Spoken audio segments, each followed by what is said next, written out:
കൊല്ലം flower show പ്രദർശനത്തിനായുള്ള ടിക്കറ്റിന്റെ ആദ്യ വിൽപ്പന M Mukesh MLA നിർവഹിച്ചു. RP ബാങ്കേഴ്സ് ഉടമ R പ്രകാശൻപിള്ള ആദ്യ കൂപ്പൺ ഏറ്റുവാങ്ങി. കൊല്ലം റോസ് സൊസൈറ്റി ഡിസംബർ 20 മുതൽ ജനുവരി 5 വരെ കൊല്ലം ആശ്രമ മൈതാനത്താണ് ഫ്ലവർ ഷോ സംഘടിപ്പിക്കുന്നത്.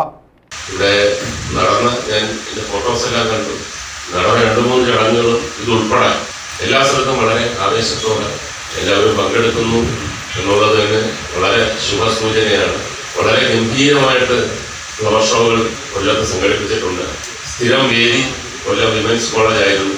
എത്രയോ കൊല്ലം അതിൻ്റെ സജീവമായി ഭാരവാഹിയൊന്നും അല്ലെങ്കിലും വിമൻസ് കോളേജും കൂടെ ആയതുകൊണ്ട് കൊല്ലം ഫ്ലവർ ഷോ പ്രദർശന ടിക്കറ്റിന്റെ ആദ്യ വിൽപ്പന സാമൂഹ്യ സാംസ്കാരിക ജീവകാരുണ്യ പ്രവർത്തകരുടെ സാന്നിധ്യത്തിലാണ് MLA നടത്തിയത്. സ്വാഗത സംഗമ ഓഫീസിൽ നടന്ന ചടങ്ങിൽ ആഘോഷ കമ്മിറ്റിയുടെ ചെയർമാൻ എക്സ് ഏണസ്റ്റ് അധ്യക്ഷനായിരുന്നു. Chief coordinator Netaji B Rajendran സ്വാഗതം പറഞ്ഞു. General convener MM Azad, rose society president Pattathuvila Vinod, treasurer N Binoj, K Suresh Kumar, media chairman Shibu Ravuthar എന്നിവർ സംസാരിച്ചു. ഫിനാൻസ് കൺവീനർ അജിത് മുത്തോടൻ നന്ദി പറഞ്ഞു.